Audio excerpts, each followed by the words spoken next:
विराज वामदेव शुक्ल की बनाई गई गोलियों और गौतमी अंबर की परिशोधित की गई तूफानी रूह बूटी के बल पर मार्शियल सम्राट योद्धा बन चुका था। विराज के पास अभी भी लॉटरी खेलने के 6 मौके बचे थे। उसने सिस्टम से कहा, सिस्टम लक्की ड्रा खेलने की तैयारी शुरू करें। विराज के पास ज्यादा मौलिक पॉइंट नहीं थे। इतने कम मौलिक पॉइंट की मदद से उसे सिस्टम की दुकान से कुछ अच्छा हासिल कर पाने की उम्मीद नहीं थी। इसलिए वो लॉटरी खेलना चाहता था। उसे यकीन था कि उसे लॉटरी में कुछ तो ऐसा काम का मिल सकता था जिसकी मदद से वो मार्शियल संत योद्धा कब्रिस्तानी भूत का सामना कर सके। अगर वो लॉटरी से ऐसा कुछ हासिल नहीं कर पाता तब सिस्टम की दुकान से कुछ हासिल करने की कोशिश करता। इससे पहले विराज कुछ कह पाता उसकी आंखों के सामने का नजारा तेजी से बदलने लगा। मार्शियल सम्राट योद्धा बनने की वजह से सिस्टम ने कुछ परिवर्तन किए थे। उस नज़ारे को देखकर विराज को एहसास हो रहा था कि मानो समय और जगह दोनों वही रुक गए थे और वो किसी दूसरे स्थान पर टेलीपोर्ट कर दिया गया था। ये समझ आते ही विराज ने चौंकते हुए कहा, क्या सच में ये संभव है? मतलब मेरे चारों ओर का समय और चीजें वही की वही रुकी रह गई और मैं किसी दूसरी जगह पर भेज दिया गया। विराज को हमेशा से यही लगता था कि सिस्टम उसे लॉटरी खिलाने के लिए किसी आभासी दुनिया में भेज देता था, लेकिन वास्तविकता में भी ये वही जगह थी। इसका मतलब ये हुआ कि सिस्टम उसे किसी दूसरी दुनिया में टेलीपोर्ट कर देता था। विराज को बिल्कुल भी नहीं मालूम था कि सिस्टम के अंदर समय और चीजों को एक ही जगह पर रोक देने की शक्ति थी और सिस्टम हमेशा ही उसे किसी दूसरी जगह पर टेलीपोर्ट कर देता था। सिस्टम की इस क्षमता को समझकर विराज ने हतप्रभ होते हुए खुद से कहा, काश भविष्य में मेरे पास भी इस तरह समय और चीजों को रोक देने की शक्ति आ जाए। सिस्टम की ये क्षमता कमाल की थी। उसी समय सिस्टम की आवाज उसके दिमाग में गूंज उठी और उसे ख्वाबों की दुनिया से बाहर ला दिया। विराज, अगर तुम अपनी शक्ति को बहुत ऊंचाई तक ले जा पाते हो तो तुम्हारे पास ये मौका आ सकता है कि तुम्हें समय और चीजों को रोकने से जुड़े नियम कायदे जानने का अवसर मिल सके। सिस्टम को उम्मीद है कि तुम अपनी शक्ति बढ़ाने पर ध्यान केंद्रित करोगे। सिस्टम की आवाज सुनने के बाद विराज ने कुछ देर सोचकर पूछा, सिस्टम, ये कौन सी जगह है? विराज को समझ आ रहा था कि शक्ति बढ़ने के साथ साथ उसके सामने गहरे राज खुलते जा रहे थे। आज उसके सामने समय और चीजों को रोक पाना संभव था। ये राज खुला था। विराज के सवाल पर सिस्टम ने जवाब दिया, विराज, तुम एक परित्यक्त यूनिवर्स में हो। परित्यक्त यूनिवर्स, ये सुनते ही विराज के दिमाग में अनुमानों की बाढ़ उत्पन्न हो गई। उसने सिस्टम से सवाल दागा, सिस्टम, इस परित्यक्त यूनिवर्स से तुम्हारा क्या संबंध है? उसी समय सिस्टम का जवाब विराज को सुनाई दिया, इस सवाल का जवाब जानने का तुम्हारा अधिकार नहीं है। ये सुनकर विराज ने तुरंत सवाल किया, तो फिर मुझे कब इस बारे में जानने का अधिकार होगा? विराज को समझ आ रहा था कि सिस्टम को उसे इस बारे में बताने की इजाजत नहीं थी, जिसका मतलब साफ था कि सिस्टम और परित्यक्त भूमि के बीच कुछ तो संबंध था। सिस्टम ने विराज के सवाल पर जवाब दिया, विराज, तुम्हें पूर्वजों की अवस्था को हासिल करना होगा। पूर्वजों की अवस्था, ये सुनते ही विराज की भौहें तन गई। उसे पूर्वजों की अवस्था के बारे में काफी सही जानकारी थी। उसे बस इतना मालूम था कि पूर्वजों की अवस्था का योद्धा सभी 100 परिवारों का प्रमुख होता था। केवल ऐसे परिवार जिनके पास ठीक ठाक जनसंख्या थी, साथ ही उनके पास पूर्वजों की अवस्था के योद्धा हो, तभी वो परिवार 100 परिवारों की सूची में शामिल हो पाते थे। इन सब बातों के बारे में सोचते हुए विराज सोचने लगा, आखिर ऐसा क्या था कि इतने लंबे समय पहले दैत्याकार जानवरों और हाई ग्रेड दैत्याकार जानवरों के पास अपना खुद का शानदार दिमाग था। ये दैत्याकार जानवर साधारण इंसान की तरह ही बुद्धिमान थे, लेकिन समय के साथ प्राचीन दैत्याकार जानवरों के समाप्त हो जाने के बाद आखिर परिस्थितियां इतनी तेजी से कैसे बदल गई? वो दैत्याकार जानवर जिनका सिक्का पूरे कैप्लर यूनिवर्स में चलता था, समय के साथ 100 प्रजातियों के हाथों शिकार होने लगे। 100 प्रजातियों की सूची से पूरी तरह से बाहर कर दिए गए। ये सोचते ही विराज के दिमाग में कुछ जवाब आने लगा। कहीं इसका कारण ये तो नहीं था कि 100 प्रजातियों में पूर्वजों की अवस्था स्तर के योद्धा पैदा होने लगे। वहीं दूसरी ओर प्राचीन दैत्याकार जानवरों के समाप्त हो जाने के बाद दैत्याकार जानवरों में पूर्वजों की अवस्था जैसे शक्तिशाली और बुद्धिमान दैत्याकार जानवर पैदा होना समाप्त हो गए। इसी कारण से आगे चलकर दैत्याकार जानवर 100 प्रजातियों के हाथों मारे जाने लगे। अगर ये सब पूर्वजों की अवस्था के योद्धा की वजह से संभव हो सका था, तो पूर्वजों की अवस्था के योद्धा का केपलर यूनिवर्स में क्या शानदार रुतबा रहा होगा। ऐसा कहा भी जाता था कि हर प्रजाति का पूर्वजों की अवस्था का योद्धा उस प्रजाति की शक्ति की रीढ़ की हड्डी होता था। पूर्वजों की अवस्था योद्धा का मारा जाने का मतलब होता था उस प्रजाति की रीढ़ की हड्डी का टूट जाना, यानी वो प्रजाति पूरी तरह से पंगु हो जाती थी। ये सब चीजें सोचते हुए विराज की आंखें फैल गई। उसके सारे शरीर में अजीब सा करंट दौड़ गया और उसके रोंगटे खड़े हो गए। उसने खुद से कहा, अगर ऐसी बात है तो फिर पूर्वजों का योद्धा स्तर तक पहुंचना कितना अधिक मुश्किल कार्य होता होगा। इन्हीं सब चीजों के बारे में सोचते हुए विराज ने अपना दिमाग इन सभी चीजों से हटाते हुए खुद से कहा, इसका मतलब ये हुआ कि पूर्वजों की अवस्था अभी मेरे लिए बहुत दूर की कौड़ी है।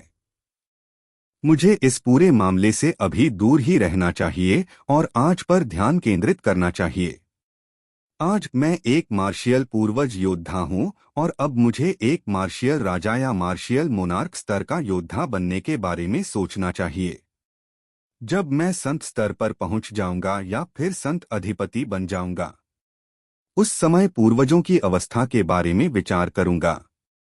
अभी तो सिस्टम की मदद से मैं पहले ही काफी कम समय में काफी कुछ अर्जित कर चुका हूं।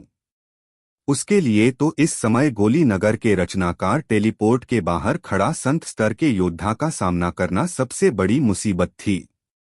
विराज ये सब सोच ही रहा था कि उसने ध्यान दिया कि उसके चारों ओर के तारे बहुत तेज रोशनी से चमकने लगे।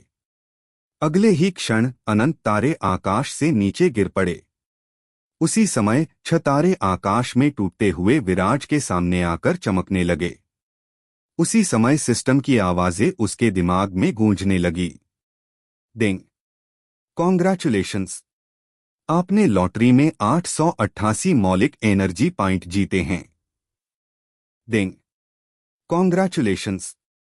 आपने लॉटरी में स्वर्गीय ज्वाला का सार अंश आत्मा ज्वाला का पुनर्जन्म हासिल किया है। डिंग!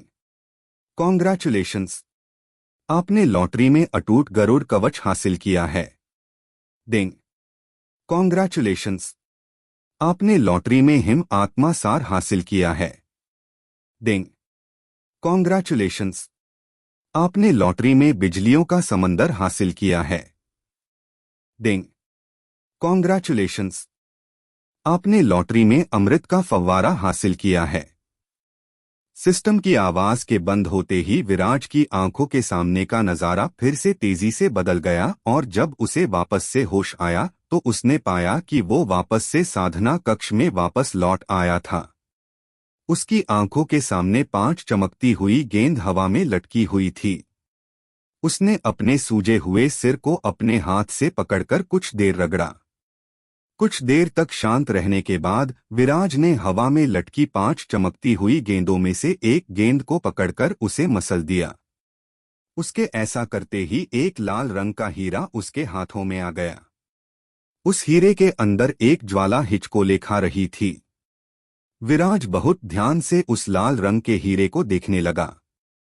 उसी समय उस लाल रंग के हीरे के ऊपर कुछ चमकदार शब्द लिए हुए उसे दिखाई देने लगे, स्वर्गीय ज्वाला का अंश, आत्मा ज्वाला का पुनर्जन्म। एक कच्चा अयस्क जो उस जगह पैदा हुआ था जहां पर स्वर्गीय ज्वालाएं पैदा होती है। ये कच्चा अयस्क स्वर्गीय ज्वालाओं की शक्तियों को धारण करता है। ये पृथ्वी स्तर की ज्वाला को अवशोषित करके उसे स्वर्गीय स्तर की ज्वाला में बदलने की क्षमता रखता है, लेकिन इसके लिए जरूरी है कि इसका संबंध पृथ्वी ज्वाला से पूरी तरह से जुड़ जाए, उस लाल रंग के हीरे के बारे में जानकर विराज की आंखें चमक उठी। उसे अपने पुराने दिन याद आ गए, जब वो ये सोचा करता था कि भूकेंद्रित अग्नि ज्वाला को कैसे अपग्रेड करेगा। उस समय किसी विशेष दुर्घटना के चलते वो भूकेंद्रित अग्नि ज्वाला को दहकता आकाश ज्वाला में परिवर्तित कर सका था। दहकता आकाश ज्वाला पृथ्वी स्तर की ज्वाला थी। लंबे समय से विराज यही सोचता था कि दहकता आकाश ज्वाला को स्वर्गीय स्तर की ज्वाला में कैसे परिवर्तित करें। उसे ऐसा करने का कोई मार्ग नजर नहीं आता था। लेकिन अब उस लाल रंग के हीरे को देखकर उसे यकीन होने लगा कि दहकता आकाश ज्वाला को वो इस लाल रंग के हीरे की मदद से स्वर्गीय स्तर की ज्वाला में बदल सकता था। ये समझ आते ही उसने मन में भगवान का नाम लेते हुए कहा, अगर ऐसा है तो एक प्रयास करके देखना चाहिए। उसके ऐसा कहते ही उसकी उंगली से सुनहरे रंग की ज्वाला उठने लगी। सुनहरे रंग की वो ज्वाला दहकता आकाश ज्वाला था। विराज ने उस दहकता आकाश ज्वाला को उस स्वर्गीय ज्वाला का सार अंश लाल हीरे के ऊपर फेंक दिया। दहकता आकाश ज्वाला ने स्वर्गीय ज्वाला का सार अंश उस लाल हीरे को चारों ओर से घेर लिया। जब काफी देर तक भी दहकता आकाश ज्वाला का उस स्वर्गीय ज्वाला के सार अंश के साथ संबंध स्थापित नहीं हो सका तो विराज निराशा से भर उठा। उसके अरमान तो कुछ समय पहले ही खिल उठे थे, वो फिर से गहरी निराशा में मुरझा गए। उसने निराश होते हुए कहा, इसका मतलब ये हुआ कि दहकता आकाश ज्वाला के साथ ये स्वर्गीय ज्वाला का सार अंश संबंध नहीं बना रहा। मुझे ऐसे किसी स्वर्गीय ज्वाला के अंश को ढूंढना होगा जिसके साथ दहकता आकाश ज्वाला अपना संबंध जोड़ सके। ऐसा सोचते हुए उसकी नजर आत्मा ज्वाला के पुनर्जन्म शब्दों पर चली गई। दहकता आकाश ज्वाला को स्वर्गीय स्तर की ज्वाला में बदलने के लिए कई मार्ग थे। उसे विनाशकारी ज्वाला के साथ साथ निर्वाण ज्वाला स्तर की ज्वाला में भी बदला जा सकता था। इसके साथ ही उसे हत्यारन काली ज्वाला में भी बदला जा सकता था। लेकिन इन सभी संभावनाओं में उसे आत्मा ज्वाला के पुनर्जन्म ज्वाला में नहीं बदला जा सकता था। इसका मतलब ये था कि स्वर्गीय ज्वाला का वो सार अंश दहकता आकाश ज्वाला को स्वर्गीय ज्वाला में नहीं बदल सकता था। ये समझ आते ही उसके मन में गहरी निराशा पैदा हो गई। उसने लाचारी के साथ उस लाल रंग के हीरे को अपनी यूनिवर्स रिंग में रख दिया। लेकिन उसे फिर ख्याल आया कि बाजार में तो इस स्वर्गीय ज्वाला के सार अंश लाल हीरे की भारी कीमत होगी। ऐसे में वो इसे किसी ऐसी स्वर्गीय ज्वाला के सार अंश के साथ बदल सकता था जिसके साथ दहकता आकाश ज्वाला अपना संबंध बनाने की स्थिति में हो। ऐसा सोचते ही विराज के अंदर तक ठंडक पड़ती चली गई। विराज लॉटरी खेलने बैठ चुका था।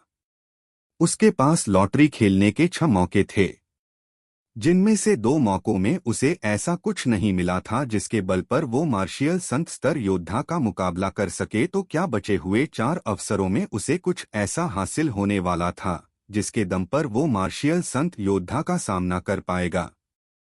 विराज साधना कक्ष में बैठकर साधना कर रहा था और साधना करते हुए मार्शियल सम्राट योद्धा बन चुका था।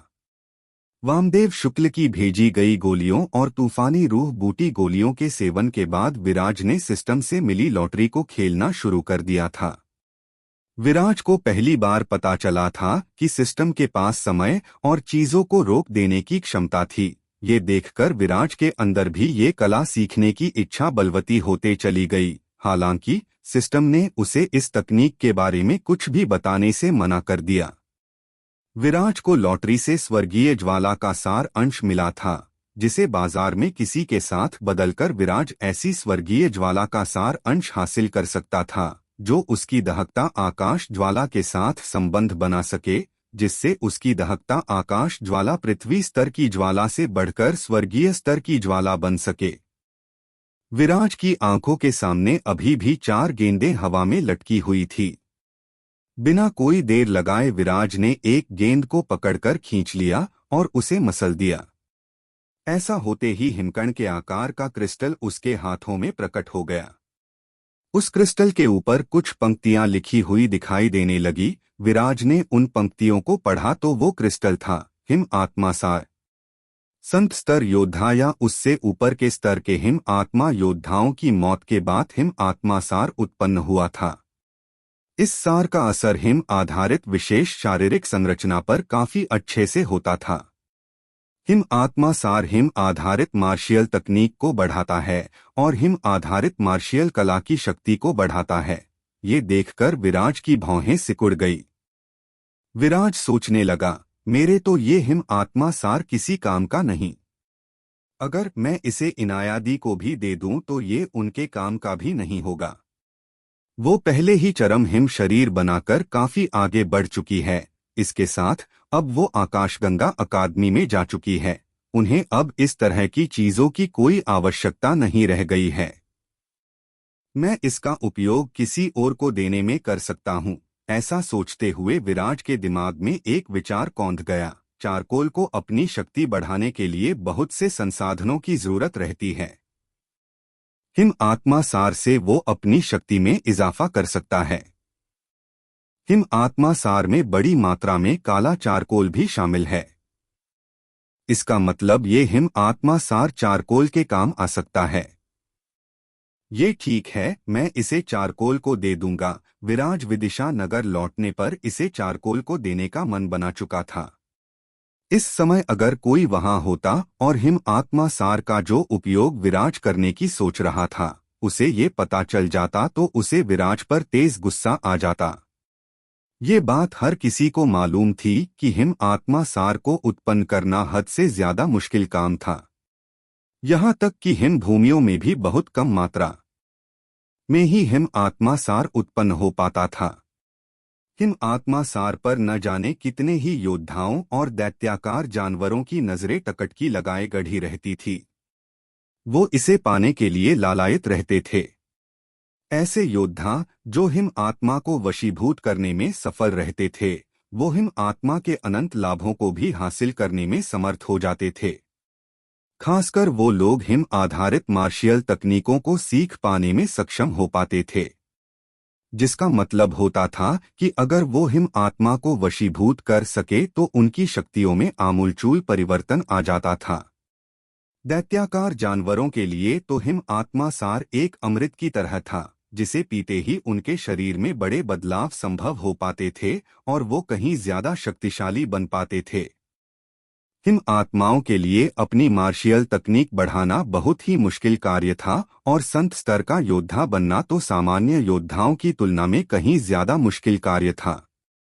ऐसे में संत योद्धाओं के हिम आत्माओं का सार अपने आप में एक दुर्लभ खजाना हो जाता था, क्योंकि ये हिम आत्मा संत योद्धा की मौत के बाद बनकर तैयार होता था। इस तरह हिम आधारित शरीर या तकनीक हासिल करने के लिए ये हिम आत्मा सार एक दिव्य बूटी थी। विराज ऐसे दुर्लभ खजाने को किसी को चारे की तरह देने की सोच रहा था। चारकोल को हिम आत्मा सार देने का अर्थ था कि हिम आत्मा सार का पूरी तरह से दुरुपयोग करना। लेकिन विराज के पास ऐसा कोई हिम आधारित शरीर रखने वाला परिचित नहीं था जिसे ये हिम आत्मा सार विराज सौंप सकता था। हिम आत्मा सार को अपनी यूनिवर्स रिंग में रखने पर विराज हवा में लटकी हुई बाकी बची 3 गेंदों को देखने लगा। उसने उन 3 गेंदों में से एक गेंद को पकड़कर मसल दिया। ऐसा करते ही उसके हाथों में एक क्रिस्टल गेंद प्रकट हो गई। उस क्रिस्टल गेंद के अंदर और बाहर चारों ओर भयंकर काली बिजलियां मौत का तांडव मचा रही थी। उस भयंकर काली बिजलियों में विराज को मौत की तबाही का मंजर साफ नजर आ रहा था। उस क्रिस्टल गेंद पर उसके बारे में लिखा था, बिजलियों का समंदर। अनंत तारों के टूटने से भयानक ऊर्जा का जन्म हुआ था। उसी ऊर्जा के एक स्रोते से इस अजीब बिजलियों के समंदर का जन्म हुआ। इस बिजलियों के समंदर में कुल मिलाकर 12 विनाशी बिजली तूफान मौजूद है। हर एक बिजली तूफान की शक्ति एक स्वर्गीय मार्शियल संत योद्धा जितनी है। अपने हाथों में बिजलियों का समंदर गेंद को देखकर विराज ने खुश होते हुए खुद से कहा, ये बिजलियों का समंदर गेंद तो एकदम सही समय पर मेरे सामने आई है। हर एक बिजली तूफान की शक्ति एक मार्शियल संत स्तर के योद्धा जितनी है।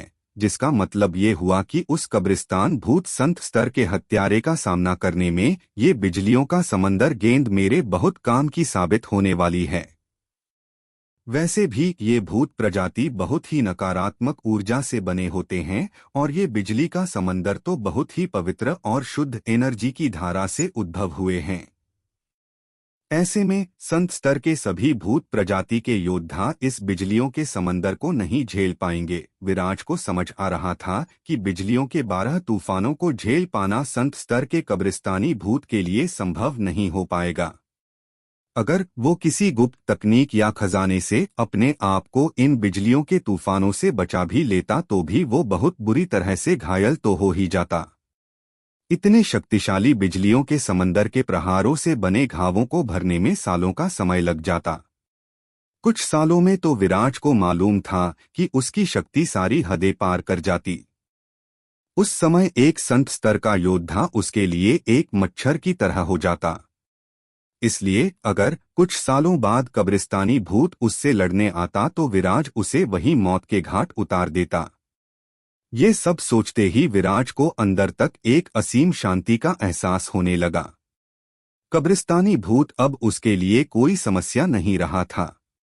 उसका सामना करने के लिए विराज के पास भी अब एक हथियार आ चुका था।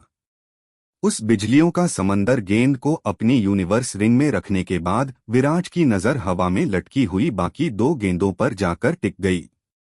उसने अपने दोनों हाथों से दोनों गेंदों को पकड़कर खींच लिया और मसल दिया। उसी समय उसके हाथ में अमृत का फव्वारा एक कांच की बोतल में आ गया। अमृत का फव्वारा एक अलग ही तरह का सोता था जो पुनर्जन्म के क्षमार्ग में पैदा हुआ था। ये पुनर्जन्म के क्षमार्गों की विनाशी शक्ति से बिल्कुल अलग था। विनाशी शक्ति से बिल्कुल अलग अमृत का फव्वारा तो जीवन बेला को बढ़ाने वाला अमृत था। अमृत का फव्वारा एक योद्धा के जीवन काल को बढ़ा देता था। हालांकि इस अमृत का फव्वारा में मौजूद अमृत की मात्रा सामान्य से कम थी, इसके बावजूद ये शानदार जीवन रखता था। इसकी मदद से दैत्याकार जानवर को पैदा किया जा सकता था। दूसरी चीज जो विराज को मिली थी वो था टूट गरुड़ कवच। प्रागैतिहासिक काल में एक विशालकाय विटार विद्यालय हुआ करता था। विटार विद्यालय की रक्षा शक्तियां बहुत ही ज्यादा शक्तिशाली थी। अटूट गरुड़ कवच इसी विशालकाय विटार विद्यालय का एक महान सुरक्षा कवच था। ये मार्शियल तकनीक और कला का एक मिश्रण था। इसकी सामर्थ्य इतनी थी कि ये एक मार्शियल जीवनरस अमृत स्तर के योद्धा के हमले को रोक सकता था। अमृत का फव्वारा और अटूट गरुड़ कवच को देखकर विराज के चेहरे पर मुस्कान खिल उठी। वो अमृत के फव्वारे के बारे में प्राचीन दैत्याकार देव संप्रदाय की आभासी गुफा में पढ़ चुका था, इस कारण से उसे इस बारे में कुछ समझ थी। जीवन बढ़ाने की इनमें अद्भुत क्षमता थी। हालांकि जो बात विराज को चिंता दे रही थी वो ये थी कि अमृत का फव्वारा अपने आप में अप्रत्याशित व्यवहार करता था। संसार में जब भी ये प्रकट होता था तो बहुत ही कम समय के लिए प्रकट होता था। इसी कारण से इस अमृत के फव्वारे से बहुत कम मात्रा में ही अमृत हासिल हो पाता था, लगभग एक छोटी चीनी मिट्टी की बोतल जितना ही। इस कारण से अमृत के फव्वारे की हर एक बूंद बहुत ही ज्यादा कीमती थी। बड़े बड़े योद्धा इसे एक दुर्लभ खजाना समझते थे। सिस्टम से जो बात विराज को पता चली थी वो ये कि दैत्याकार जानवर को अमृत के समंदर की कुछ बूंदें पिलाने से उस दैत्याकार जानवर विकास तेजी से होने लगता है। हालांकि विराज को अच्छे से मालूम था कि उसे इस अमृत फव्वारे का कहाँ उपयोग करना था। वो विभिन्न तरह की गोलियों को बनाते समय इस अमृत फव्वारे का उपयोग करने वाला था। इस अमृत फव्वारे की मदद से उसे उम्मीद थी कि वो ऐसी गोलियों को बना सकेगा जिसे खाने से जिंदगी लंबी हो सकती थी। रही बात अटूट गरुड़ कवच की तो अमृत का फव्वारा के सामने विराज को अटूट गरुड़ कवच में कोई खास लाभ नजर नहीं आ रहा था। ये एक शक्तिशाली कवच था। आभासी गुफा और तलवार मणि की वजह से विराज के पास ज्ञान का सागर इकट्ठा हो चुका था। उसे मालूम था कि प्रागैतिहास काल में विटार विद्यालय के पास बहुत ही ज्यादा शक्तिशाली कवच को तैयार करने की प्रतिभा विकसित हो चुकी थी। इस विद्यालय के सभी विद्यार्थियों के पास एक से बढ़कर एक सुरक्षा कवच था और उनकी युद्ध करने की क्षमता तो विनाश लाने के स्तर तक थी। प्राचीन दैत्याकार देव संप्रदाय के खात्मे के बाद उसकी जगह विटार विद्यालय ने ही ले ली। अब उसी की हुकूमत चलने लगी थी।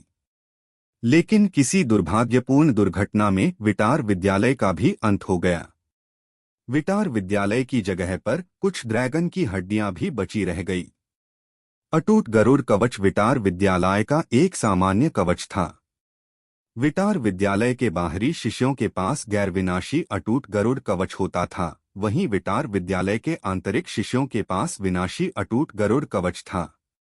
इस तरह का अटूट गरुड़ कवच मार्शियल राजा योद्धा के हमले को निरस्त कर सकता था, साथ ही मार्शियल जीवनरस अमृत योद्धा के हमले को बहुत कमजोर कर सकता था। इस कारण से विराज को इस कवच में ज्यादा दिलचस्पी नहीं हो रही थी। उसने विटार विद्यालय के किसी भी हथियार को पहले कभी भी इस्तेमाल नहीं किया था, इसलिए उसे विटार विद्यालय की शक्ति का अनुमान नहीं था।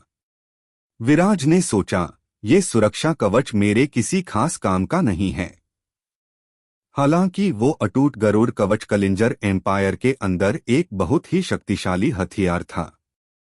विराज लॉटरी के सभी 6 मौकों को हासिल कर चुका था और उसे संत योद्धा से सामना करने का एक हथियार भी मिल गया था, लेकिन अभी भी उसे कुछ और हथियारों की दरकार थी, इसलिए वो सिस्टम की दुकान का उपयोग करना चाहता था। तो आखिर कैसी थी सिस्टम की दुकान, और उस दुकान से विराज को क्या हासिल होने वाला था? विराज गोली घाटी में गौतमी अंबर के साधना कक्ष में बैठा साधना कर रहा था। वो सिस्टम से मिले लॉटरी के 6 मौकों का उपयोग कर चुका था। उसे सिस्टम से बिजलियों का समंदर हथियार भी मिल चुका था, जिसके दम पर वो कब्रिस्तानी भूत मार्शियल संत योद्धा का सामना कर सकता था। फिर भी वो सिस्टम की दुकान को खोलकर वहां भी कुछ ढूंढना चाहता था। वो एक कोशिश करके देखना चाहता था, कहीं लगे हाथों उसे सिस्टम की दुकान से कोई काम की चीज मिल जाए। विराज ने लक्की ड्रा में मिली सभी चीजों को यूनिवर्स रिंग में रखने के बाद सिस्टम से कहा, सिस्मट, मुझे सिस्टम की दुकान खोलनी है। विराज के ऐसा कहते ही उसकी आंखों के सामने एक पिक्चर स्क्रीन आ गई। उस स्क्रीन पर उन सभी चीजों के नाम लिखे थे जो उस समय सिस्टम की दुकान में बिकने के लिए मौजूद थे। विराज उनमें से किसी भी चीज को मौलिक ऊर्जा पॉइंट देकर खरीद सकता था। विराज ने एक एक करके स्क्रीन पर लिखी सभी चीजों को पढ़ना शुरू कर दिया। नरक तलवार, चंद्रमा पहाड़ से बर, आकाश तोड़ धनुष, अंबर पलट छाप, मायावी चाकू, इन सभी चीजों को पढ़ते हुए विराज अंदर ही अंदर थोड़ा निराश हो गया और उसने खुद से ही कहा, सिस्टम की दुकान में सारी चीजें हथियार ही क्यों हैं? मुझे हथियार नहीं चाहिए। सिस्टम की दुकान में जितने ही हथियारों की सूची थी, वो सभी हथियार विस्मयकारी शक्तियों के धनी थे, लेकिन विराज को इन विस्मयकारी हथियारों की जरूरत नहीं थी। उसके खुद के पास महाशक्तिशाली हथियारों की कमी नहीं थी। सम्राट समर सिंह की अधूरी तलवार की शक्ति के सामने वो सभी हथियार छोटे ही साबित होते। विराज धीरे धीरे सम्राट समर सिंह की अधूरी तलवार के सभी टुकड़ों को जोड़ने में लगा था। जिस दिन वो सम्राट समर सिंह की अधूरी तलवार के सभी टुकड़ों को जोड़ डालता, उस दिन तो सम्राट समर सिंह की तलवार दुनिया में प्रलय लाने की शक्ति रखती। इसलिए उसका सारा ध्यान सम्राट समर सिंह की अधूरी तलवार को ही जोड़ने पर था, न कि नए हथियारों को पाने पर। इसके साथ ही उसके पास बिजली मास्टर की बहती बिजली तलवार थी, जिसके दम पर बिजली मास्टर ने सारी दुनिया में हाहाकार मचा लिया था। विराज सोचने लगा, सिस्टम की दुकान को रिफ्रेश करके नई चीजों की सूची को देखना सही रहेगा। ऐसा सोचते हुए विराज ने सिस्टम से पूछा, सिस्टम की दुकान को रिफ्रेश करने के लिए कितने मौलिक ऊर्जा पॉइंट की जरूरत पड़ेगी? विराज के सवाल पर सिस्टम ने तुरंत जवाब दिया, सिस्टम की दुकान को रिफ्रेश करने के लिए 500 मौलिक ऊर्जा पॉइंट की जरूरत होगी। सिस्टम का आवाज सुनकर विराज का चेहरा लटक गया और उसने तुरंत सिस्टम की दुकान को रिफ्रेश करने के अपने विचार को श्रद्धांजलि दे दी। हालांकि उसे लॉटरी से 888 मौलिक ऊर्जा पॉइंट मिले थे और पहले के इकट्ठा मौलिक ऊर्जा पॉइंट मिलाकर उसके पास कुछ 6000 मौलिक ऊर्जा पॉइंट इकट्ठा हो चुके थे। फिर भी सिर्फ रिफ्रेश करने के लिए वो 500 मौलिक ऊर्जा पॉइंट खर्च नहीं करना चाहता था। ये तो 500 मौलिक ऊर्जा पॉइंट को हवा में उड़ाने जैसा काम था। उसके पास कब्रिस्तानी संत योद्धा का सामना करने का हथियार तो था ही, इसलिए उसे अपने मौलिक ऊर्जा पॉइंट अपव्यय करने का कोई लाभ नहीं दिखा। उसने खुद से कहा, शनाया भी अभी तक आ चुकी होगी। अब गोली नगर लौटने का समय आ चुका है और कब्रिस्तानी भूत को ये बताने का कि उसने विराज से टक्कर लेकर अपने जीवन की सबसे बड़ी भूल कर दी है। विराज अपनी जगह से उठकर खड़ा हो गया।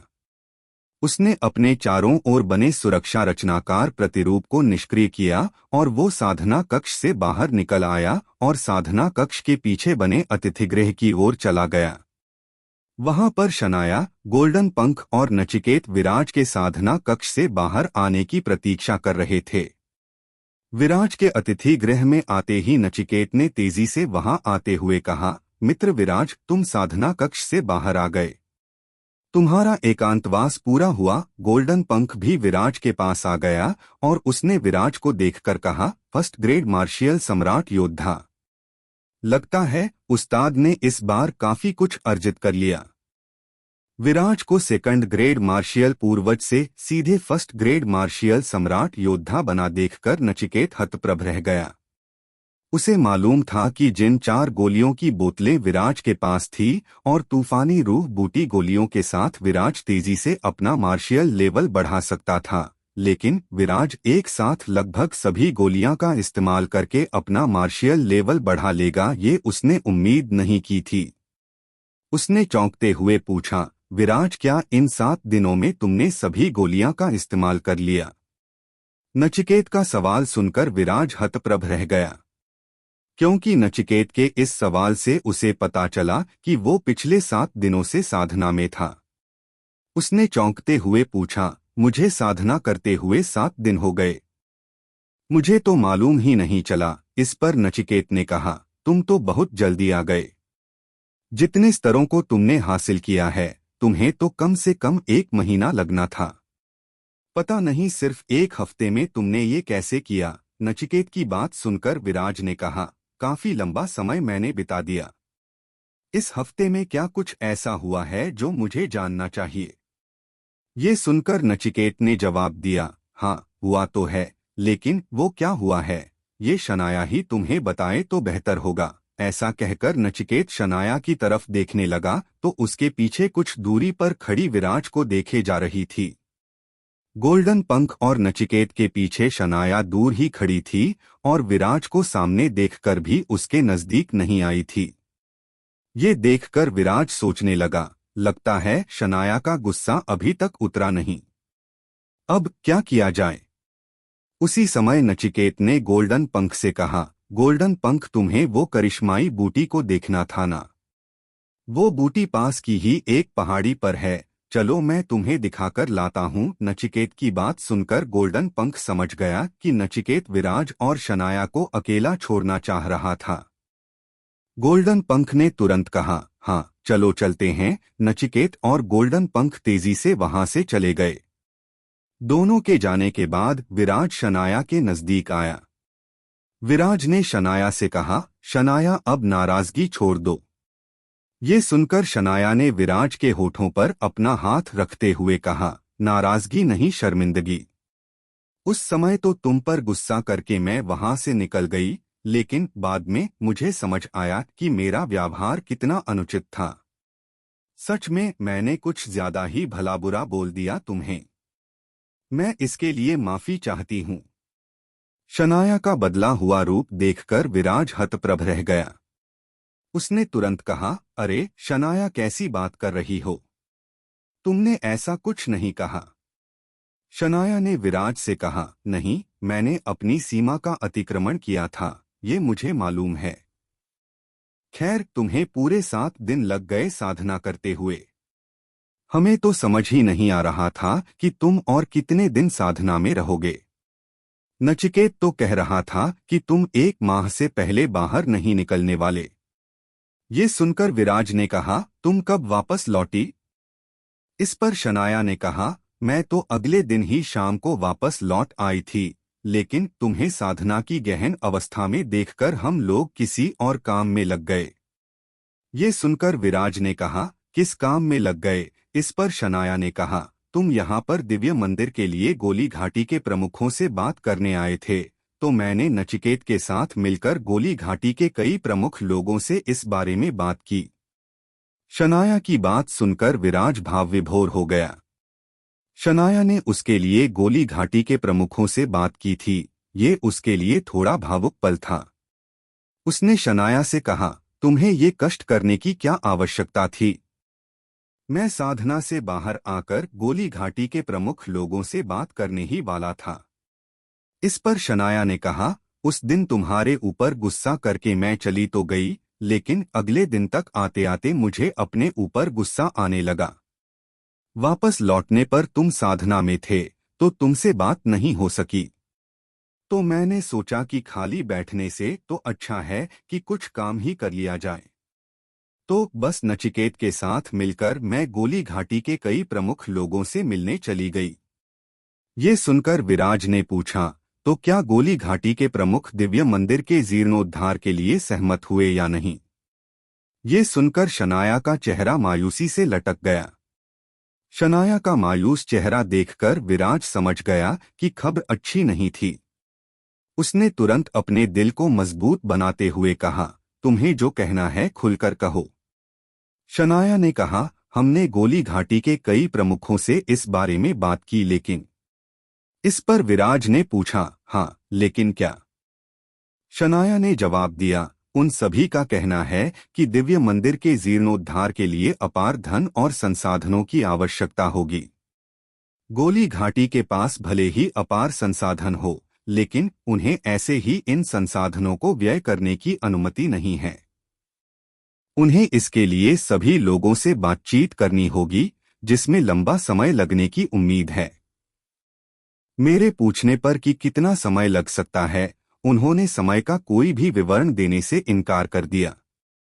शनाया की बात सुनकर विराज समझ गया कि गोली घाटी से फिलहाल तो दिव्य मंदिर के जीर्णोद्धार के लिए संसाधन जुटाना संभव नहीं था, इसलिए वो मन ही मन गोली घाटी से गोली नगर जाने का इरादा करने लगा।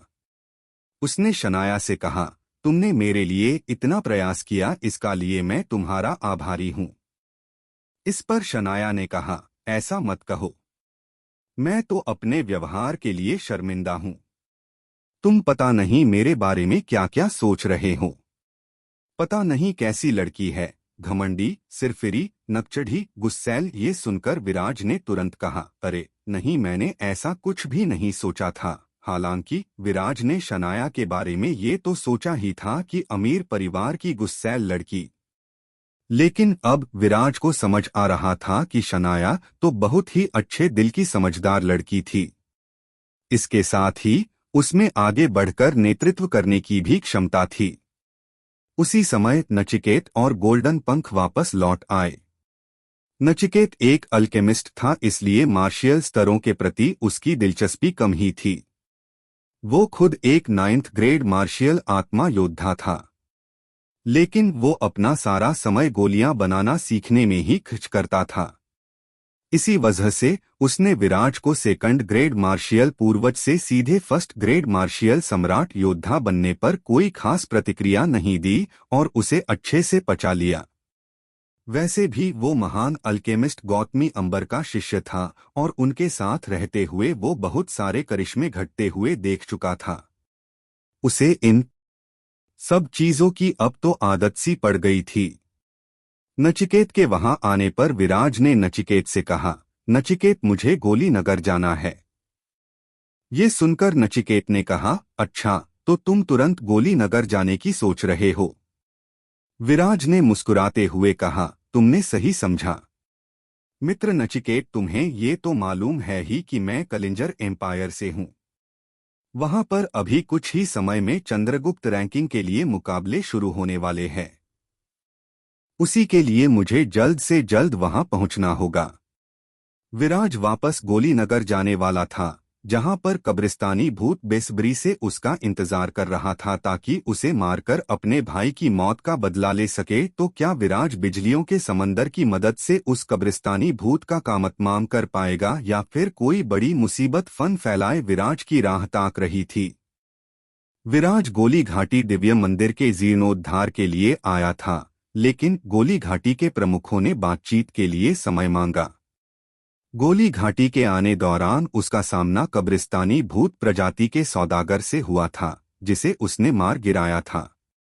उसका बड़ा भाई कब्रिस्तानी भूत एक संत स्तर का योद्धा था और गोली नगर के रचनाकार टेलीपोर्ट के बाहर खड़ा होकर विराज का इंतजार कर रहा था। विराज ने गौतमी अंबर के साधना कक्ष में बैठकर अपने मार्शियल लेवल को बढ़ाकर फर्स्ट ग्रेड मार्शियल सम्राट स्तर तक कर लिया था। इसके साथ ही उसे लॉटरी से बिजलियों का समंदर मिला था, जिसके अंदर बिजली के 12 शक्तिशाली तूफान थे जो मार्शियल संत योद्धा को नुकसान पहुंचाने की शक्ति रखते थे।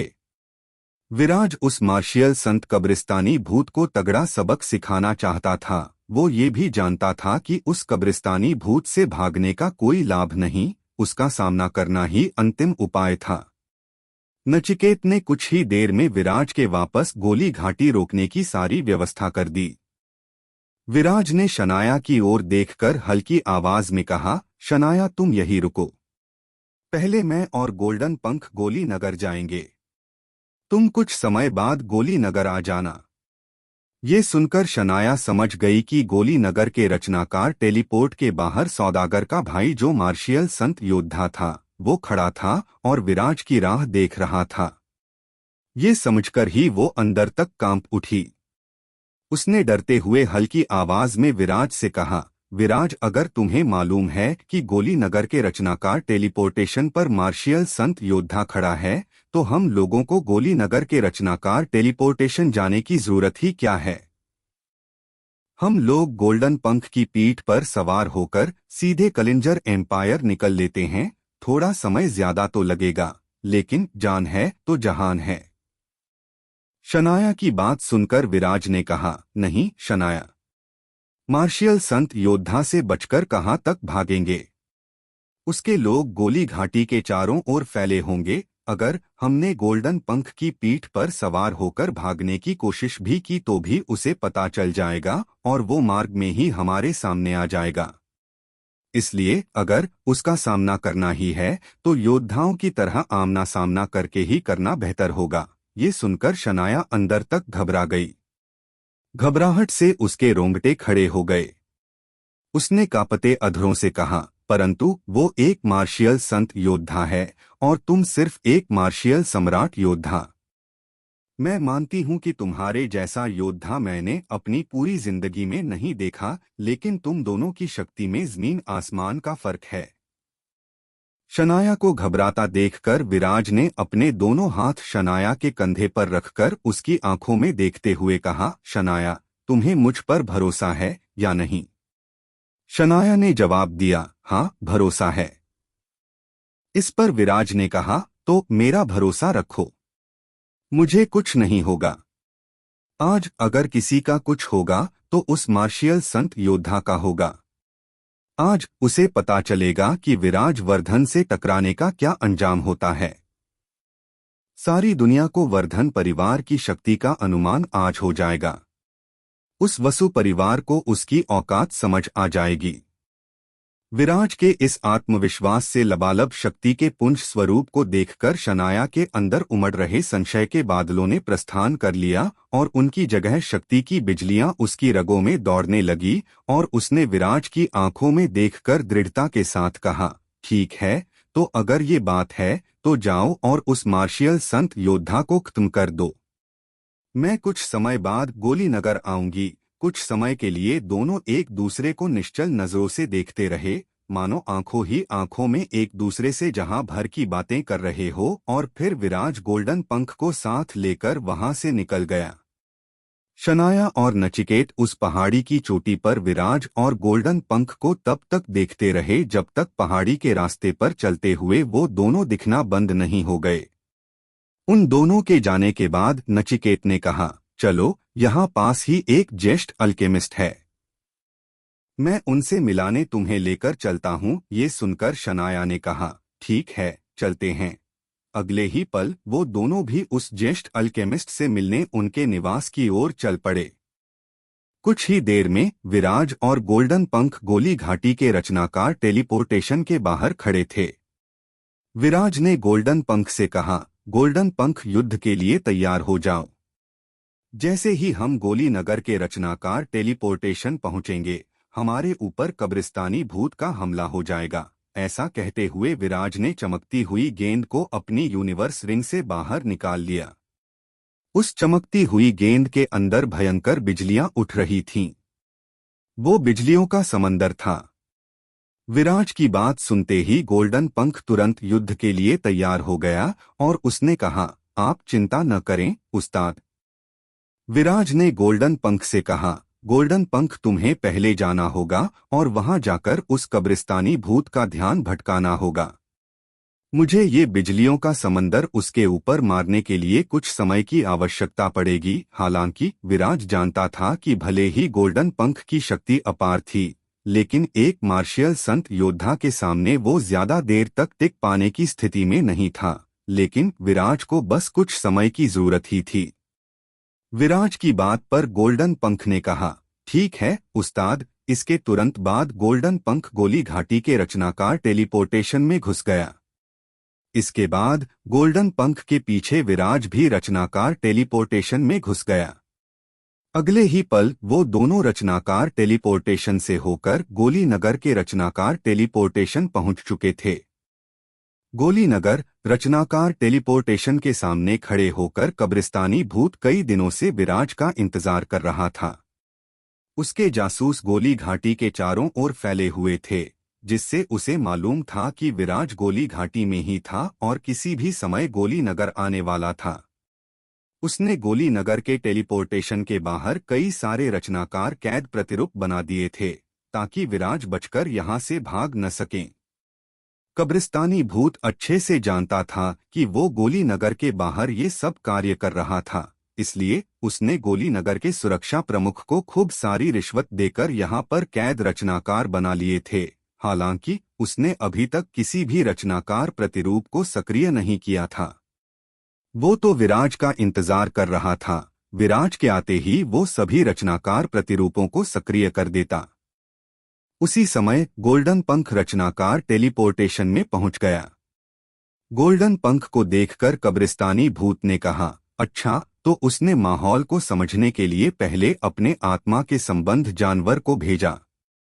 कैसा मालिक है, अपने पालतू जानवर को मरने के लिए अकेले भेज दिया और खुद दुमदबाकर भागने की सोच रहा है। लेकिन विराज, इस गोली घाटी के चारों ओर मेरे लोग तैनात है। अगर तूने कहीं से भी भागने की कोशिश की तो मुझे तुरंत पता चल जाएगा। कब्रिस्तानी भूत ने गोल्डन पंख की ओर देखते हुए कहा, ठीक है, अगर ऐसी बात है तो पहले मैं तेरा शिकार करूंगा। अब तू एक कायर का पालतू जानवर है तो इसकी कीमत तो तुझे चुकानी ही होगी। ऐसा कहते ही कब्रिस्तानी भूत ने वहां चारों ओर बने शक्तिशाली रचनाकार जाल को सक्रिय कर दिया। इसके साथ ही उसने अपना दायां हाथ तेजी से रचनाकार टेलीपोर्ट के अंदर बढ़ा दिया ताकि गोल्डन पंख की गर्दन पकड़कर उसे बाहर निकाल सके। वो इस समय गोली नगर में था, इसलिए वो वहां पर ज्यादा खून खराबा नहीं करना चाह रहा था। वो गोल्डन पंख की गर्दन पकड़कर उसे वहां से कुछ दूरी पर लेकर जाना चाह रहा था ताकि गोल्डन पंख को मारते समय गोली नगर का कोई नागरिक घायल न हो जाए। उसे अच्छे से मालूम था कि गोली नगर की शक्ति किस स्तर तक थी। गोली घाटी जाने के लिए गोली नगर आना जरूरी थी। इसी कारण से गोली नगर के संबंध कैप्लर यूनिवर्स की सभी शक्तियों से अच्छे थे। इसी के साथ संत स्तर के योद्धा गोली नगर की सुरक्षा में तैनात थे। ये भी अफवाह थी कि गोली नगर के पास संत अधिपति स्तर का पहरेदार भी था। हालांकि किसी ने संत अधिपति पहरेदार को कभी नहीं देखा था। हालांकि संत योद्धाओं के समूह के सामने कब्रिस्तानी भूत की कोई हैसियत नहीं थी, इसलिए वो गोली नगर में कोई भी उत्पात नहीं मचाना चाहता था। कब्रिस्तानी भूत संत योद्धा की रफ्तार बहुत ज्यादा तेज थी, लेकिन गोल्डन पंख की रफ्तार भी कम तेज नहीं थी। गोल्डन पंख रचनाकार टेलीपोर्टेशन में आते ही बहुत तेजी के साथ रचनाकार टेलीपोर्टेशन से बाहर निकल गया और तुरंत अपने असल विशालकाय रूप में आ गया। गोल्डन पंख के विशालकाय शरीर में सूरज को अपने शरीर से ढक लिया और गोली नगर के बड़े हिस्से में उसकी परछाई पड़ने लगी। उसके पूरे शरीर से 9 अधूरे संसार ज्वाला बड़ी मात्रा में निकलने लगी। सेकंड ग्रेड मार्शियल राजा योद्धा की आभा उसके शरीर से बाहर निकलने लगी। उसके शक्तिशाली पंख जो देखने में लोहे और तांबे के बने लग रहे थे, वो सूरज की तेज रोशनी पड़ने से भयानक चमक रहे थे। गोल्डन पंख के उस भयानक रूप का बहुत भारी दबाव लोगों पर पड़ रहा था। गोल्डन पंख की फूर्ति देखकर कब्रिस्तानी भूत भी चौंक गया। उसे उम्मीद नहीं थी कि गोल्डन पंख इतनी तेजी से अपना रूप दिखा देगा। एक मार्शियल राजा योद्धा संत स्तर के योद्धा के पहले हमले से बच निकला था। इसने संत योद्धा को स्तब्ध कर दिया था। गोल्डन पंख ने संत योद्धा हत्यारे को देखकर नफरत से भरकर कहा, ये स्थापित संत योद्धा होने के बावजूद इस तरह घात लगाकर छिपकर हमला करते हुए शर्म नहीं आती? क्या यही तुम्हारी शक्ति का परिचय है? ये सुनकर कब्रिस्तानी भूत ने कुछ नहीं कहा और तेजी से अपना एक हाथ गोल्डन पंख की ओर बढ़ा दिया। धरती और स्वर्ग की आध्यात्मिक शक्तियां तेजी से उसके हाथों के चारों ओर इकट्ठा होने लगी, जिससे उसका हाथ चलता फिरता मौत का बवंडर बन उठा, जिसके अंदर असीम शक्तियां व्याप्त थी। कब्रिस्तानी भूत इस बार गोल्डन पंख को पकड़कर उसकी खाल के साथ साथ हड्डियां भी निचोड़ डालना चाहता था। कब्रिस्तानी भूत का मौत का बवंडर हाथ अपनी और आते देखकर गोल्डन पंख बहुत ही ज्यादा सतर्क हो गया। उसके शरीर से 9 अधूरे संसार ज्वाला बहुत बड़ी मात्रा में निकलने लगी, जिसने उसके चारों ओर एक शक्तिशाली सुरक्षा परत दीवार बना डाली।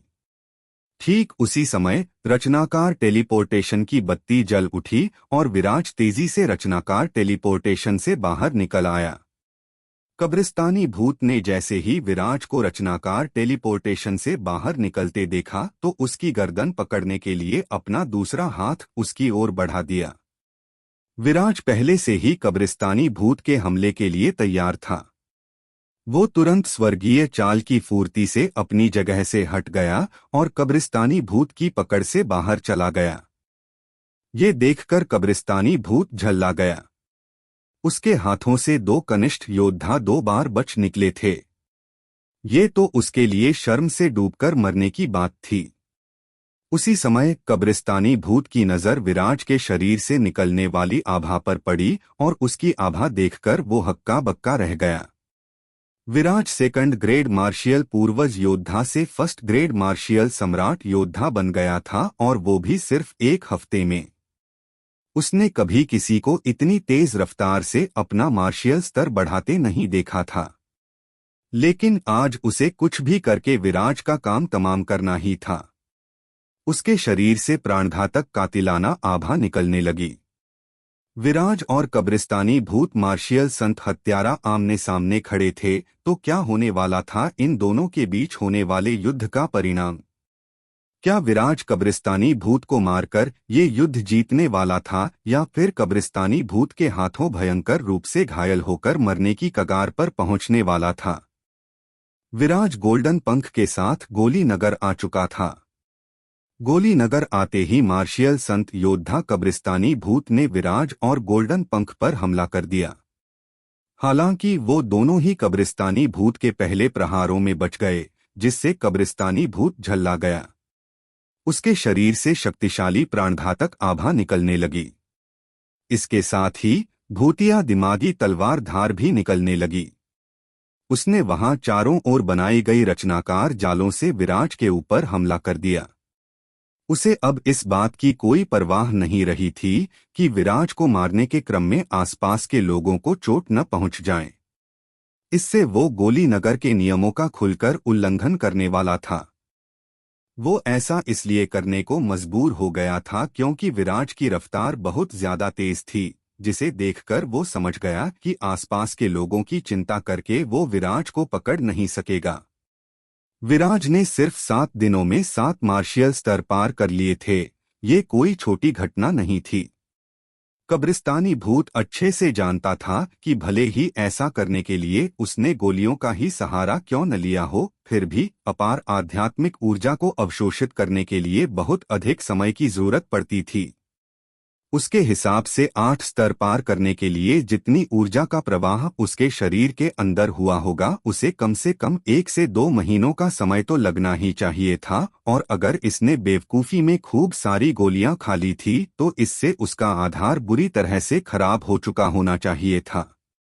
हालांकि ऐसा सोचते हुए जब कब्रिस्तानी भूत ने विराज को ध्यान से देखा तो उसने पाया कि विराज का आधार बहुत ही मजबूत था, जिसका मतलब था कि उन गोलियों ने विराज के आधार को खराब नहीं किया था। ऐसा सोचते ही वो हतप्रभ रह गया और उसने खुद से ही कहा, इसका मतलब ये हुआ कि विराज ने एक साथ बहुत सारी गोलियां खा ली और सभी गोलियों के औषधीय प्रभाव को सफलतापूर्वक अवशोषित भी कर लिया और अपने शरीर को किसी भी तरह का नुकसान नहीं पहुंचने दिया, जिसकी वजह से इसकी मार्शियल क्षमता रातों रातों 8 स्तरों को पार कर गई। बहुत सारी गोलियों को खाकर कोई भी साधारण योद्धा अपने मार्शियल स्तरों को रातों रात नहीं बढ़ा सकता था। अगर वो ऐसा करने की कोशिश भी करता तो उन गोलियों का प्रभाव उसके आधार को बुरी तरह से नष्ट कर देता और वो हमेशा के लिए पंगु बनकर रह जाता। ऐसे में विराज ने बिरला प्रतिभा का परिचय दिया था। उसने ऊर्जा के परमाणु विस्फोट को अपने शरीर में सोखने में सफलता अर्जित कर ली थी। कब्रिस्तानी भूत के विराज पर किए गए प्रहार से गोली नगर का सुरक्षा तंत्र चौकन्ना हो उठा था। एक सिल्वर रंग की पोशाक पहने इंसान ने कब्रिस्तानी भूत की इस हरकत को देखा। उसका चेहरा लाल पड़ गया। हालांकि उसने कब्रिस्तानी भूत के इस प्रहार के विरुद्ध कुछ नहीं किया क्योंकि कब्रिस्तानी भूत ने उसे कई सारे उपहार देकर पहले ही शांत कर रखा था। लेकिन अपने वादे से अलग कब्रिस्तानी भूत के प्रहार से गोली नगर के लोगों की जिंदगी पर खतरा मंडराने लगा था, जिससे वो चौकन्ना हो उठा था। इसलिए सिल्वर पोशाक पहने वो इंसान तेजी से कब्रिस्तानी भूत की तरफ निकल पड़ा। सिल्वर पोशाक इंसान की रफ्तार बहुत तेज थी, लेकिन विराज की रफ्तार उससे भी तेज थी। विराज ने तुरंत अपने हाथों में पकड़ी बिजलियों के समंदर से भरी चमकती गेंद को कब्रिस्तानी भूत की तरफ फेंक दिया। विराज के हाथों से बाहर निकलने ही उस गेंद में एक तेज धमाका हो गया। प्रलय मचाती हुई अनंत काली बिजलियों का साम्राज्य वहां चारों ओर फैल गया, जिससे वहां चारों काली बिजलियों का समंदर उठ खड़ा हुआ। आकाश में काली बिजलियों का घनघोर तूफान मचल उठा। ये नजारा देखते ही कब्रिस्तानी भूत ने अपने चारों ओर एक शक्तिशाली आभा की सुरक्षा परत बनाना शुरू कर दिया। आकाश में तूफानों से भरी हुई बिजलियां प्रलय लाने के लिए मचल रही थी। मौत को भी डरा देने वाला उनका गुस्सा धरती को नरक बनाने के लिए गदर मचाने को बेताब हो रहा था।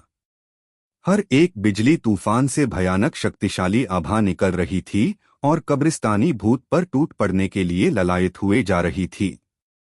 सिल्वर पोशाक पहने इंसान जो तेजी से कब्रिस्तानी भूत की तरफ दौड़ा आ रहा था, उसने बिजलियों के उस समंदर को देखा तो वो स्तब्ध रह गया। उन बिजलियों के शक्तिशाली स्वरूप को देखकर खौफ उसकी आंखों में उतर आया। उसे नहीं मालूम था कि वो विनाशी परमाणु बिजलियां इस कद्र प्रलय लाने की क्षमता रखती थी। वो इंसान एक चरम मार्शियल संत योद्धा था, फिर भी बिजलियों के उस तूफान को देखकर उसका दिल जोरों से धड़क गया। वो मानव प्रजाति का एक महान योद्धा था। उसके बावजूद बिजलियों के उन 12 तूफानों ने उसके दिलों में खौफ जगा दिया था। सिल्वर पोशाक इंसान ने साफ देखा था कि बिजलियों का वो समंदर जो वहां चारों ओर प्रलय लाने के लिए तैयार था, वो एक चमकती हुई गेंद से बाहर निकला था और उस चमकती हुई गेंद को विराज ने कब्रिस्तानी भूत की तरफ फेंका था। उसने हैरान होते हुए खुद से कहा, इसका मतलब ये हुआ कि ऐसी विनाशलीला को इस लड़के विराज ने अपने पास रखा हुआ था। अगर ऐसा है तो इस लड़के की पृष्ठभूमि कितनी ज्यादा शक्तिशाली होगी जो इसे इतना शक्तिशाली परमाणु हथियार उपलब्ध करा दिया था। ये सोचते ही तो सिल्वर पोशाक इंसान की हालत खराब हो गई।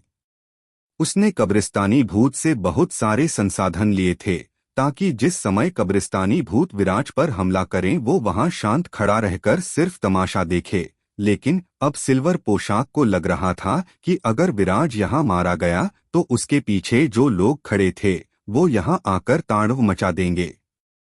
ऐसे में उसे कब्रिस्तानी भूत के द्वारा उपलब्ध कराए गए संसाधन नगण्य दिखाई दे रहे थे। उसके हिसाब से उसने घाटे का सौदा करके एक बहुत बड़ी आपदा को जन्म दे दिया था। ऐसा योद्धा जो संत स्तर के योद्धा को डरा देने वाली परमाणु बिजली आपदा को पैदा कर सकता था, उसकी पृष्ठभूमि के लोग कम से कम संत अधिपति स्तर के तो होते ही। यही सोचकर वो घबरा गया। ये बात सही थी कि गोली नगर के पास एक संत अधिपति योद्धा था, लेकिन उसका लंबे समय से दिखाई नहीं देने का कारण ये था कि वो संत अधिपति योद्धा अपने जीवन के लगभग अंतिम बरस गिन रहा था और कभी भी दुनिया को अलविदा कह सकता था। इस कारण से संत अधिपति होने के बावजूद वो एक संत अधिपति योद्धा से लड़ने में सक्षम नहीं था।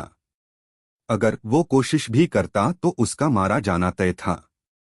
ये सब सोचते ही दूर सिल्वर पोशाक इंसान ने दूर खड़े रहकर तमाशा देखने के अपने निर्णय को पलटते हुए जोरदार आवाज में कहा, आखिर ये भूत कहाँ से आया है? हमारे गोली नगर में इस तरह का हमला करने का इसका दुस्साहस कैसे हुआ? ऐसा चिल्लाते हुए उसकी भ्रिकुटियां तन उठी। उसी समय एक चमचमाती लपलपाती नागिन तलवार उसके हाथों में प्रकट हो गई। इसके बाद वो सिल्वर पोशाक इंसान टूटते तारे की रफ्तार से कब्रिस्तानी भूत की ओर निकल पड़ा। उसने एक बहुत ही महंगी गुप्त कला का उपयोग करके अपने स्तर को संत राजा स्तर तक पहुंचा लिया। विराज ने सिल्वर पोशाक इंसान को ऐसा करते देखा तो उसे मन ही मन उस इंसान पर हंसी आ गई। हालांकि उसने कहा कुछ नहीं। उसे अच्छे से मालूम था कि गोली नगर में संत स्तर के पहरेदार मौजूद थे। इसके बावजूद अगर कब्रिस्तानी भूत गोली नगर के रचनाकार टेलीपोर्टेशन के चारों ओर इतने शक्तिशाली रचनाकार जाल को बिछा सका था तो ये बिना उस पहरेदार की मिलीभगत के तो संभव नहीं हो सकता था। इसी वजह से विराज अनुमान लगा पा रहा था कि क्यों सिल्वर पोशाक इंसान अचानक से हमले की स्थिति में आ गया था। उसे सिस्टम से 12 बिजली तूफानों को पैदा करने वाला बिजलियों का समंदर हथियार मिला था, लेकिन हकीकत में बिना सिस्टम के अगर किसी के पास कोई ऐसा हथियार होता तो उसका सीधा सा मतलब होता कि वो इंसान एक महान शक्तिशाली पृष्ठभूमि से जुड़ा था। इसलिए विराज को समझ आ रहा था कि सिल्वर पोशाक उसे महान पृष्ठभूमि का योद्धा समझ रहा था और उस महान पृष्ठभूमि के कहर से गोली नगर को बचाने के लिए अचानक से सक्रिय हो उठा था। विराज ने उस सिल्वर पोशाक इंसान को देखते हुए खुद से कहा, अच्छा तो हवा के रुख के साथ तेजी से बदलना जानते हो तुम? ऐसा कहते हुए उसके चेहरे पर नफरत और हिकारत तैर गई। सिल्वर पोशाक इंसान को अंदाजा नहीं था कि विराज के दिमाग में क्या चल रहा था। वो तेजी से आगे बढ़ते हुए कब्रिस्तानी भूत पर प्रहार के लिए आगे बढ़ चला। कब्रिस्तानी भूत ने जब सिल्वर पोशाक इंसान को उसकी तरफ उस पर हमला करते हुए आते देखा तो उसके चेहरे के भाव तेजी से बदल गए और उसने कहा, वातुल वनपति, क्या तुम हमारे बीच हुए गुप्त समझौते को तोड़ रहे हो? 12 विनाशी परमाणु बिजलियों का वो तूफान कब्रिस्तानी भूत के दिलों में मौत का खौफ उठा रहा था और उसे अच्छे से समझ आ रहा था कि बिजलियों के उन तूफानों से बच निकलना उसके लिए लगभग नामुमकिन था। ऐसे में एक संत स्तर के योद्धा का उसे मारने के लिए आगे बढ़ना उसकी बच निकलने की बची कुची आशा पर पानी फेरने जैसा था। कब्रिस्तानी भूत प्रजाति की बात सुनकर सिल्वर पोशाक इंसान ने कहा, तुमने मुझसे आधा सत्य कहा।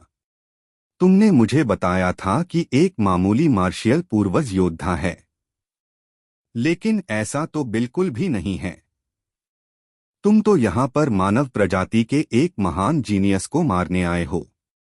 तुम्हें लगता है कि मैं मानव प्रजाति का महान योद्धा अपनी आंखों के सामने मानव प्रजाति के एक महान जीनियस को मरने दूंगा? सिल्वर पोशाक इंसान को इस तरह बदलता देखकर पहले तो कब्रिस्तानी भूत को जोरदार गुस्सा आ गया और फिर तेज हंसी आ गई। वो अच्छे से जानता था कि गोली घाटी मानव प्रजाति की सीमा के अंदर पड़ती थी, लेकिन गोली घाटी हमेशा से ही खुद को निरपेक्ष रखती आई थी और बाहरी दुनिया की आपसी रंजिशों से खुद को दूर रखते हुए आई थी। लेकिन आज गोली नगर के एक योद्धा ने खुद को मानव प्रजाति का कहा था, जिसका मतलब था कि गोली नगर के लिए मानव प्रजाति पहले थी, बाकी प्रजातियां उसके बाद आती थी। यानी गोली नगर अपनी निरपेक्षता का त्याग कर रहा था। अचानक से कब्रिस्तानी भूत के चेहरे पर विकराल और खौफनाक भाव उभर आए और उसने कहा, अगर ऐसी बात है तो ठीक है, साथ में मरते हैं। उसी समय भूतिया प्राणघातक आभा का उसके शरीर से भयानक मात्रा में विस्फोट हो गया। उसका शरीर एक गुब्बारे की तरह बहुत तेजी से फैलकर बड़ा होना शुरू हो गया। कब्रिस्तानी भूत का ये रूप देखकर सिल्वर पोशाक इंसान के चेहरे का रंग तेजी से बदल गया। उसे नहीं लगा था कि कब्रिस्तानी भूत पर इस तरह से पागलपन सवार हो जाएगा। ये जानकर कि उसके बचने का कोई मार्ग नहीं था, वो खुद एक भूतिया परमाणु विस्फोट करने पर उतारू हो चला था। उसे अच्छे से मालूम था कि भूत प्रजाति का स्वत परमाणु विस्फोट कितनी भयंकर तबाही ला सकता था। अगर ऐसा विस्फोट हुआ तो उसे मालूम था कि उस विस्फोट में उसका मरना भी तय था। इसके साथ ही उस भूतिया परमाणु विस्फोट से गोली नगर में भी बड़े स्तर की आपदा आ जाती। बड़ी संख्या में गोली नगर के लोग मारे जाते। ये सोचते ही घबराहट से लगभग दिल का दौरा उसे पड़ गया। अपने आप को चारों ओर से घिरा पाकर कब्रिस्तानी भूत खुद को ही उड़ा देने की तैयारियां करने लगा था, तो क्या उसके ऐसा करने से गोली नगर में महाप्रलय आने वाली थी? विराज के पास संत योद्धा को मारने के लिए बिजलियों का समंदर तो था, लेकिन क्या उसके पास ऐसी कोई तरकीब थी जिसके दम पर वो कब्रिस्तानी भूत के स्वत विस्फोट से निकली ऊर्जा को अवशोषित कर सकता था?